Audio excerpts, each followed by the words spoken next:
Hello, this is Chelsea Lyons with Real Progressives. I am here in Flint, Michigan at the Wolves Den in Flint, where I've been for a few weeks. I wanted to come on Real Progressives today. I haven't been on here in a while. I have missed everybody here. It's been a crazy whirlwind here in Flint. Today I'm here to talk about the article that came out 2 days ago, which was about Phil Stair, who is the sales manager for the land bank here in Genesee County. A couple of days ago from Truth Against the Machine, we released an article that had an audio file recording of him saying incredibly awful things, to say the least. I don't want to repeat what he said. I hope that most of you have already seen it so that I don't have to repeat what he said. But since all of that has come out, it's been insane. I never expected that it would be everywhere. I've seen it in international news. I've seen it everywhere, and I never expected any of that to happen. So I didn't expect any of this to happen. When I initially started looking into the land bank, this is definitely not one of the options I saw in the forefront of what the possibilities were.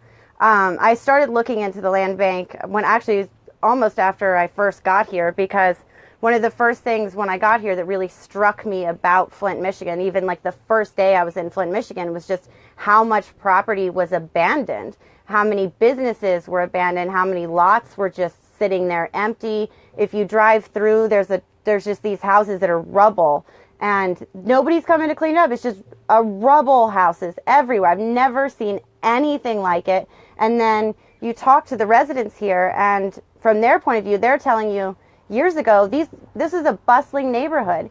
There was houses on every single one of these lots. Every single one of these lots was an inhabited place. And now, when you drive around, it's like a ghost town in Flint, Michigan. It's one of the most striking parts of being in Flint, and it affects you. So that is something that I started looking into further. And all of these properties that are sitting there empty happen to be owned by the land bank. So why does the land bank sitting on all of these properties? Why are these properties sitting there empty? And I know that a lot of people have left Michigan because of the water crisis, and I totally get that. But also, why they have these properties? They're supposed to be doing things with these properties. They're supposed to be putting them in the trust of the public and doing these things for the people, and that's not the way that it's happening. They're forcing people out. They're making it absolutely impossible for people to live here, not just through land grabs, but through the water crisis. There's so many different layers of what happened that devastated Flint, Michigan, and it's not just the water crisis, though the water crisis is still very much real, and the water is still not drinkable. Even though they tell them that it's safe with a filter, it's not safe with a filter. You shouldn't be showering in it. The people around the world think that Flint, Michigan is somehow fine, and it's not. There's so many different layers of what is happening here. So beyond just, being here in Flint and being at the Wolves Den, where we're delivering water to people, every day, and we're trying to renovate some of these houses, and we're trying to make a difference here. I was sitting at camp one night, and one of the people that we had met here, who's a Flint resident, called me and said, the manager of the land bank is sitting here at this restaurant, and, maybe this would be a good time for you to talk to him. So, I had no idea this was coming, and I went and I talked to him. I just talked to him like a regular human being. I didn't tell him I was a journalist. He didn't ask. That's something that has to be said, is guys, just because there's a girl, doesn't mean you shouldn't ask her things or talk to her. He didn't ask me a damn thing about who I was or what I did for a living, which probably should have been one of his first questions. But within an hour of talking to this guy, he said what exactly came out in the article. That came out of his mouth an hour after knowing me. So how in the world can you say that this is a one-time incident, but yet you said these words so freely to someone you've only known for an hour? It's definitely not a one-time incident. It's part of the culture of how you're living and how you see people. And if you're the land bank manager or the sales manager and you're making choices about who gets to buy properties, and you're actively talking about pushing out derelicts and deadbeats and putting them on the south side. You should not be in charge of molding a city and deciding who gets to buy property where, because I mean, I don't think maybe it's not illegal, but it's one of the most immoral things that I've ever thought about, is that you're building up neighborhoods full of white people and pushing out poor people and people of color to different neighborhoods so you can pull over or pull off the gentrification of Flint, Michigan. That's in a nutshell, you know. So he said so much more than that, and it's going to be coming out over the next couple of days, but I mean, he made it very clear that he uses discriminatory processes when it comes to his job and the way he views his job. And I think that there needs to be an investigation into everything, that every decision that he ever made, because everything he's done at this point is questionable. And there needs to be an investigation into the land bank of the Genesee County Land Bank, not by the state of Michigan, an independent investigation that, you know, all encompasses what they're doing with this land. Where is this land going? Why is it not being distributed to everybody? Why is it not open to everybody? You know, what can be done with it? And have these discriminatory processes, how have they affected people? You know, so I would love to hear people come out with their stories of, you know, what were there times that you felt discriminated against by the land bank? Did you try to buy a property and they said no? Why did they say no? You know, Arthur Woodson brought up that there was a veterans group that tried to set up a center for veterans, and they said no to that. Are they adverse to social programs? You know, these are the things that we need to dig into, and I think that while we're here and while this is happening, you know, this issue isn't just about Phil Stair. It's about finding out what's actually happening with this land bank and with these properties. So now is the time to start asking real questions about the land bank and not just about Phil Stair, because this shows something about the culture of the land bank itself. And if you saw yesterday, the executive director of the land bank came out and she basically just said, well, I've only worked there for 6 months, so I'm not really sure if there is a racist culture in the land bank. I don't think that there is. I haven't seen it myself, but I'm not really sure because I haven't been there long enough to get to know the culture. That's crazy. If you have worked somewhere for 6 months and you haven't gotten to know whether or not there is a racist culture in your workplace, I think that you are doing something wrong. Especially if you're the executive director, you probably should have picked up on a racist subculture in your workplace in the first 2 weeks. So this doesn't end at Phil Stair resigning. He did resign. He resigned yesterday, very early in the morning, through a letter which is available online. I can post it on my page if everybody wants to see it. But he did resign yesterday, which is a victory, but I don't want people to think that that now it's over, the land bank is cured, and now it's a great place to go, because there still needs to be a lot more questions asked about the land bank and not just about Phil Stair. Yeah, so if anybody has any questions or, you know, comments, I'm happy to answer any questions about the conversations or how this happened. I know some of you may have seen that I talked to Claudia Stauber about this yesterday.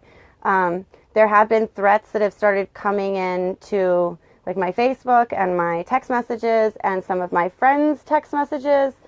I don't know who they're coming from. I don't know. They're not coming from him directly. I don't know if they're coming from friends or what, but you know, that is very concerning. Of course, clearly, you know, being an activist, that's very concerning. Luckily, I'm here at the camp, the Wolves Den. We have probably 30 or 40 people here, so I'm never exactly alone at any point, which is great. And, you know, a little bit about the camp is this camp actually opened, I keep saying it's been 3 weeks, but I think it's only been 2. It just feels like it's been forever. But we opened it out here. We're on a property that's about an entire city block. I did an interview with Steve about it, and we're delivering water to people here in Flint, and we are trying to raise awareness about what is happening here in Flint.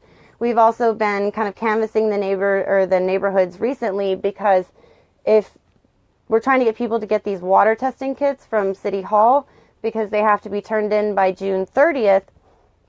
What they're doing now is they're going to shut down all of the water stations, all of the water pickup stations where people from Flint go to pick up their bottled water, they're shutting them all down. But if people can get these water testing kits in by June 30th, and if they reach a certain percentile, they can keep 2 water stations, only 2 water stations. So the greatest hope for Flint, Michigan right now is to keep 2 water stations open, which is a travesty. They're telling them that the water is safe to use if there's a filter on, and they're giving them these ridiculous free filters that don't work at all. People are still covered in rashes from showering. People are still incredibly sick. You know, it's still devastating Flint. And we're here, and we have the property we're on, we have land, we have people camping outside, and we also have people inside. We have 2 occupied dwellings, and we can't shower in them. We still all have to drive like not an hour, like 30 minutes away so that we can shower. And it takes hours though, because you have to get like 5 people in a car, and then you all have to drive 30 minutes, and then you all have to shower, and people have to do laundry somewhere else. You know, we can't even do our dishes in the water. We can't do anything with the water. We can't turn on the tap at all. We can use the toilet, and that's totally it.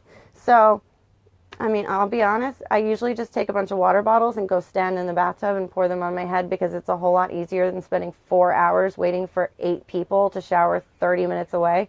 So that's pretty much my backup plan at this point, because there's far too much to do here for anybody to be gone for that period of time. But I know we're working our asses off over here, and you know, then this happened yesterday. We galvanized a bunch of people, and we went to the board meeting where the executive director announced that Phil Stair had resigned. So, you know, that was a win. And now here we are, and we're still at camp, and, you know, a bunch of people here. Lolly B is here, Ernesto is here, and Relatives in Prayer. He did a bunch of tattoos the other night, and I think he's going to set up tonight and tomorrow night. And they're having van trouble, so they're totally stuck here with us for an indeterminate amount of time. And then I'm going to the People's Summit this weekend, so if you're going to the People's Summit this weekend, message me, let's hang out, let's see each other there, and let's talk about what's happening here in Flint and what's happening at the Wolves Den.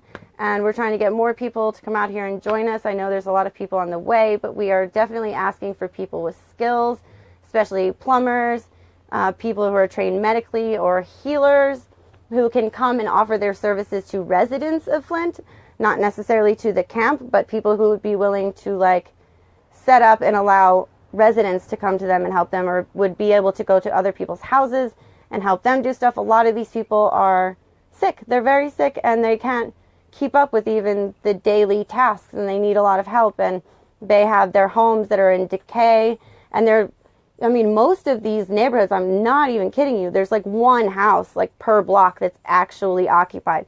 This place is so abandoned. And the one we're on, there's one house on the block. There's no neighbors around you. The cops don't respond to anything unless you live in the college district that has their own private police force that responds immediately. Flint, Michigan needs everybody's help. There's so many facets of what is going on here, from the water crisis to the land grabs to the corruption of the state and Rick Snyder.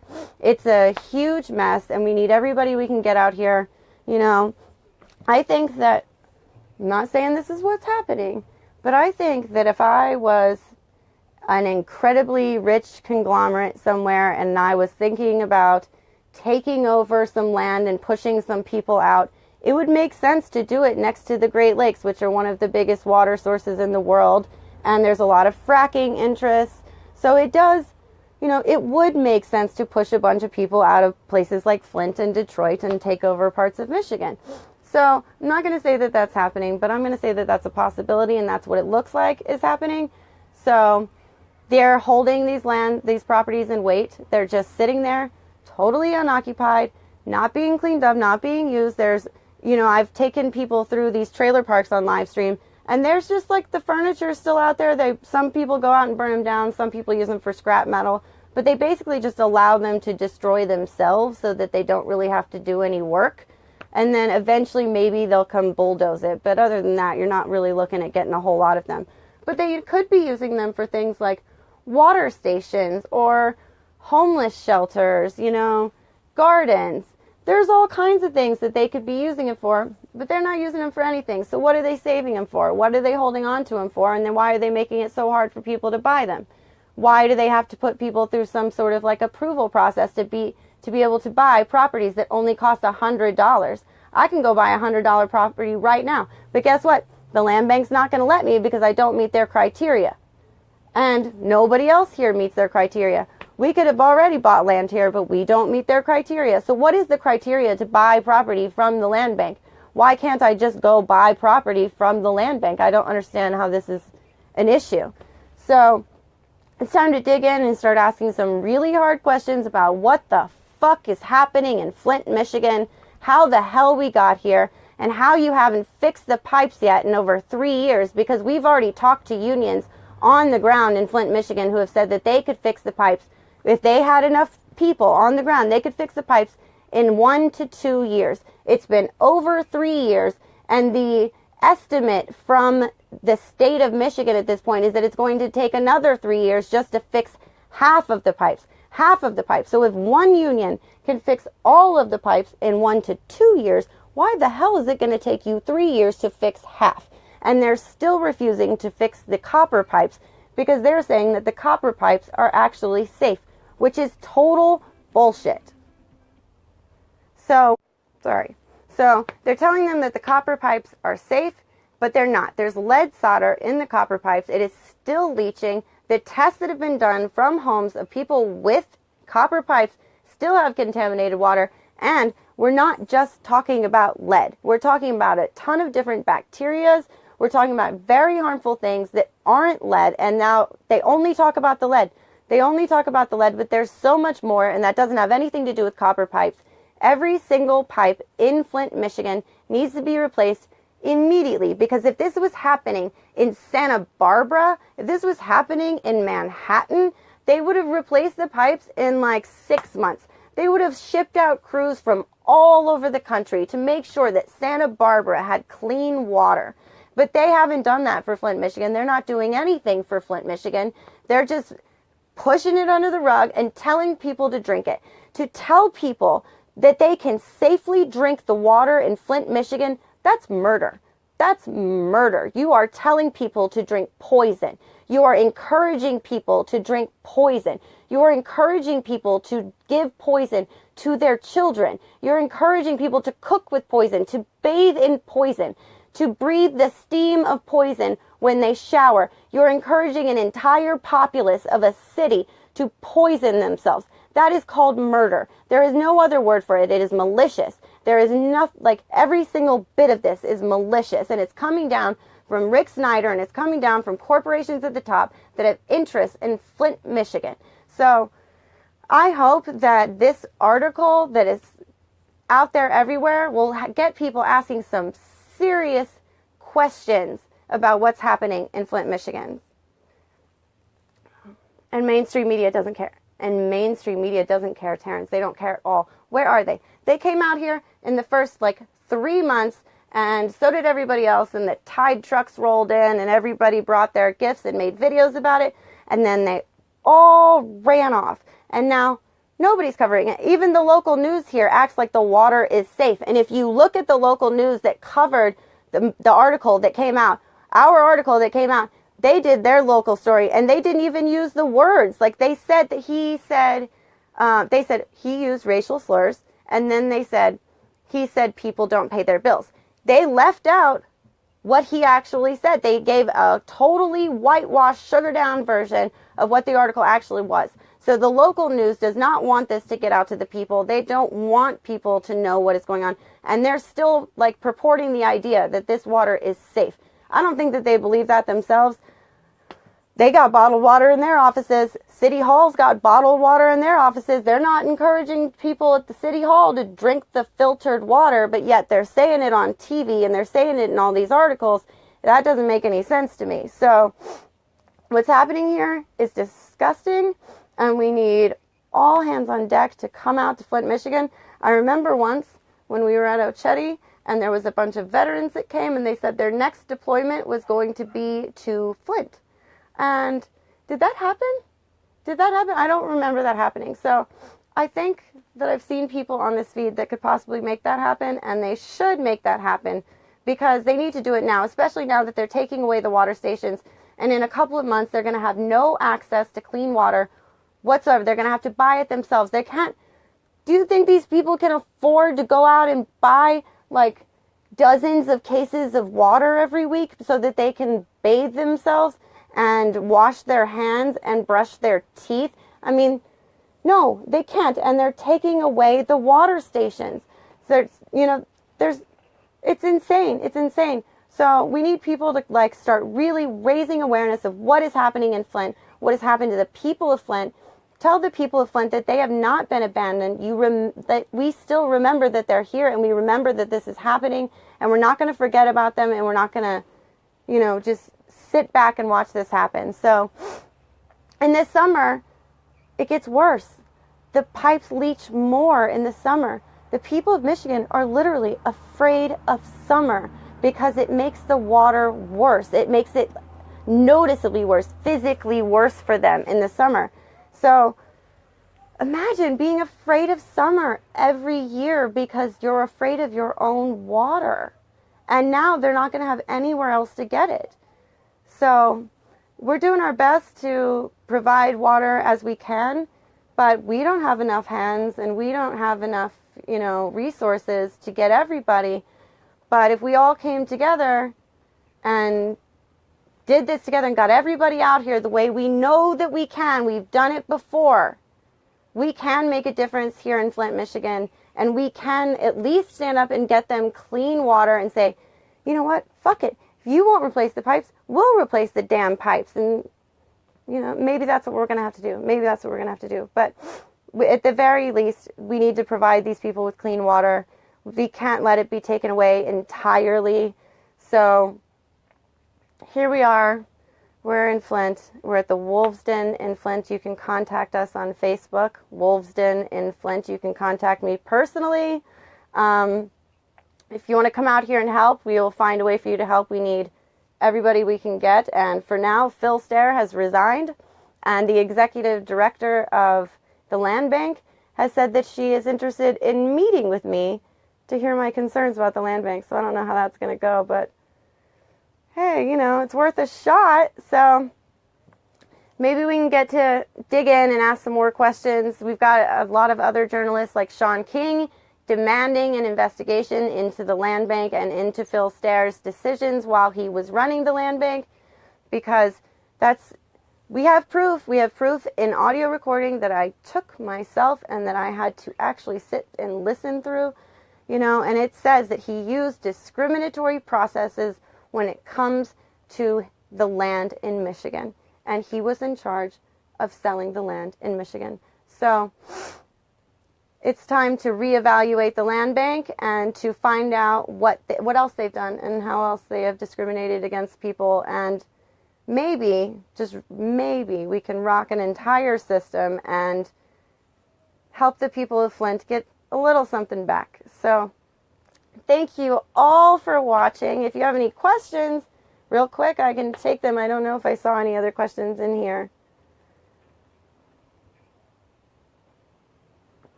Can someone make a good timeline? I'm not really sure what that means.